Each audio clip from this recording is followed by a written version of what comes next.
हिंगोलीत शिवछत्रपती गौरव पुरस्कारांची घोषणा, 6 मान्यवरांचा होणार सन्मान। हिंगोली सार्वजनिक शिवछत्रपती जयंती उत्सव समितीतर्फे दिल्या जाणाऱ्या शिवछत्रपती गौरव पुरस्कारांची घोषणा फेब्रुवारी 18 रोजी पत्रकार परिषदेत करण्यात आली।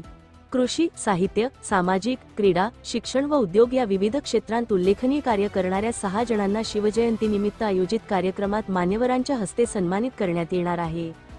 कृषी क्षेत्रातील पुरस्कार खानापूर चित्ता, तालुका कळमनुरी येथील रामदास बळीराम जाधव। साहित्य क्षेत्रातील पुरस्कार कळमनुरी येथील बबन राघोजी शिंदे।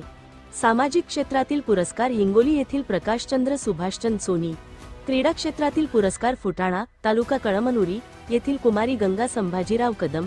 शिक्षण क्षेत्रातील पुरस्कार कळमनुरी येथील शंकरराव सातव महाविद्यालयाचे प्राचार्य पंडित शिंदे, तर उद्योग क्षेत्रातील पुरस्कार हिंगोली येथील मीनाक्षी प्रकाश राजगुरू यांना जाहीर झाला आहे। समितीच्या पदाधिकाऱ्यांच्या उपस्थितीत पुरस्कार प्राप्तांची नावे जाहीर करण्यात आली असून शिवजयंती उत्सवात हा गौरव सोहळा पार पडणार आहे। हिंगोली लाईव्ह साठी चंद्रकांत वैद्य।